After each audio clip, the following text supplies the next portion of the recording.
HarperCollins presents Why Can't We All Just Get Along? Shout Less, Listen More by Iain Dale. Read by Iain Dale. Introduction. The decline in public discourse. So you're a shock jock then, is a question people often put to me when I say I work on a speech radio station. No, I'm not. I'm the very antithesis of a so-called shock jock, or at least I like to think I am. I'm always up for a robust debate, but instead of causing division and hatred, I like to think I try to bring people together and give people a platform to argue a case I might not agree with, but I respect, hence the title of this book. Over the years, I've grown hugely frustrated and a little bit angry about the decline in the way we talk to and debate with each other. It doesn't have to be this way.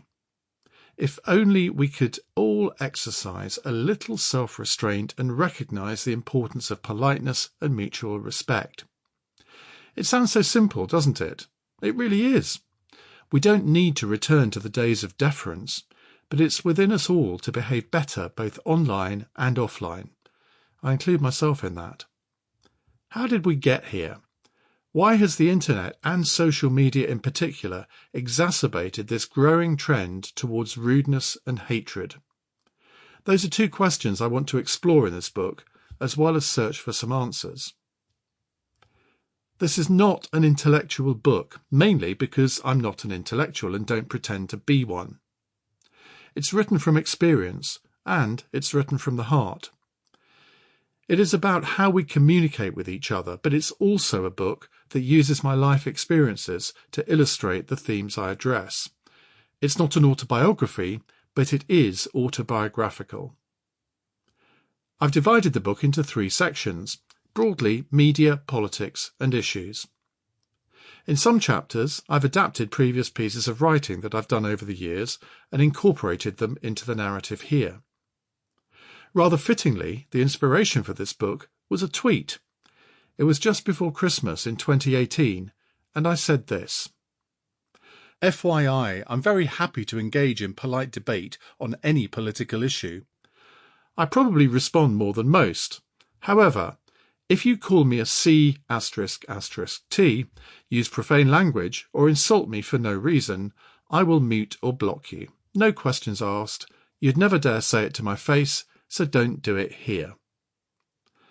I can't remember what someone said to provoke that tweet, but it was no doubt one of the usual insults I get from random strangers on social media on a daily basis. Someone at the Mail on Sunday noticed and asked if I would write an article for their New Year's edition on the state of public discourse. And that's how I spent Boxing Day 2018. I wrote that so far as political discourse was concerned, 2018 plumbed poisonous new depths of anger and abuse. It was more than a year to forget.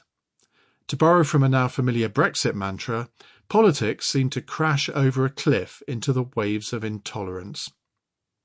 It was a year that saw our then Prime Minister, Theresa May, told to bring her own noose by one Tory MP.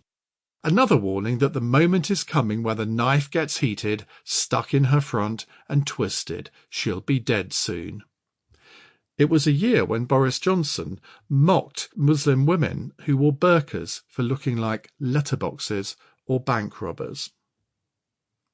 And there was the sight of Labour MP Luciana Berger arriving at her party's conference with a police escort for her own protection after being targeted by the sort of vile anti-Semitic abuse we thought had been consigned to history.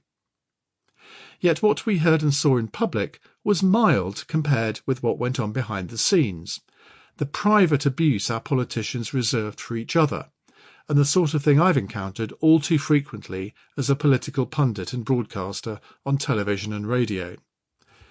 Take the time I sat with a Remain-supporting minister in a TV studio ahead of broadcast. As we chatted, he was spitting blood about the fucking lunatic Brexiteers, saying how he would personally ensure a special place in hell for them.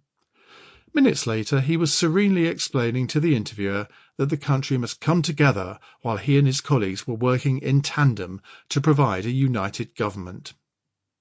The noted Liberal historian Simon Sharma seemed to have caught a Sample complete. Ready to continue?